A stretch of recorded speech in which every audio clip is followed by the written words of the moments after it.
My name is Hugh Laurie and I play the character of Etienne Leblon.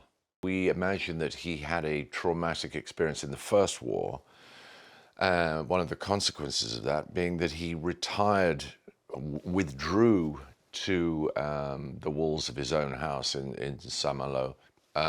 He became terrified of the outside world, developed a neurosis, in fact, which prevented him from ever leaving the house. And it is partly his relationship with Marie, the character of Marie, that encourages him to begin anew and to actually step outside, physically step outside his house, but also emotionally step outside of his the trap that he's built for himself, the trap of fear and neurosis that he's built for himself. And that's a very touching, I find a very touching element of the story, that she sort of awakens him from this awful, I mean, it's a slight sort of Beauty and the Beast thing, isn't it? He's sort of trapped in this castle, and she is the one who sort of lures him out into the light, so to speak. It so happens that something in his voice or his attitude or the information he imparts in his monologues, in his broadcasts, actually touches a great many people, more than he could possibly have realized. And maybe it's his physical entrapment that allows him mentally, intellectually, to free himself. He has no other outlet. He doesn't jog. He has no dog to walk. He has no other outlet for his energies besides his intellect and his desire to communicate that and the observations he's made to an unseen audience, which may consist of 10 people or 10,000 or 10 million. He has no way of knowing.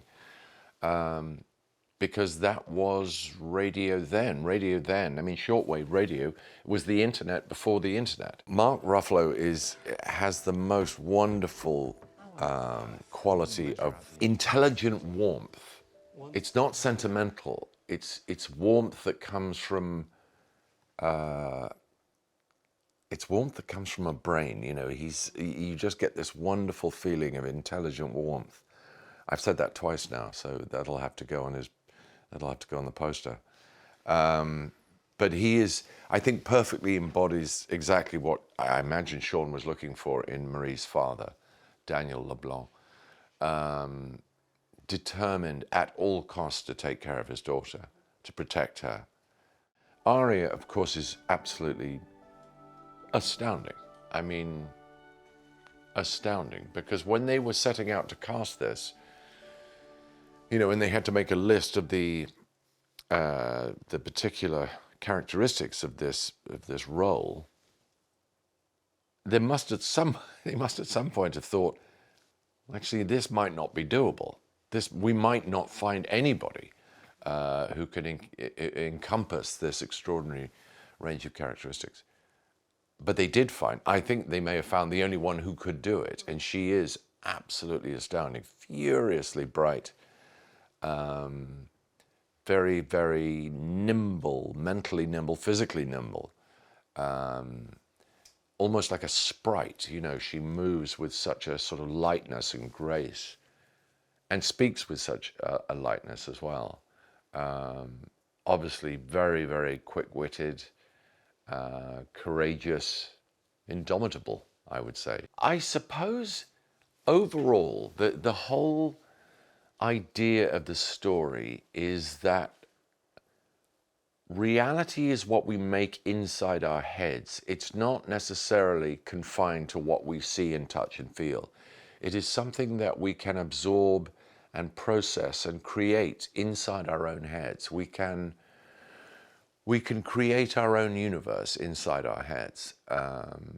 You know, what we see through these things is such a tiny fraction of what is there. I mean, literally true in terms of the electromagnetic spectrum. The visible light is a tiny, tiny sliver of what is actually there.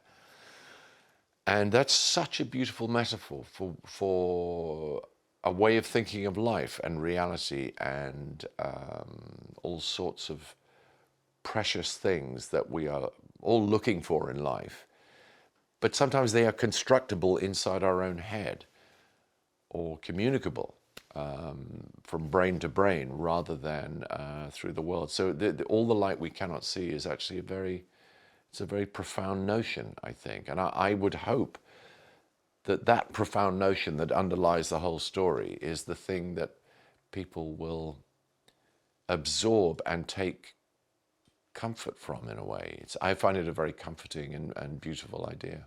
The first and most obvious thing is that they will root for and become utterly engaged with Marie's survival, first of all, but also her journey into womanhood against incredible odds, a world war being not the least of them.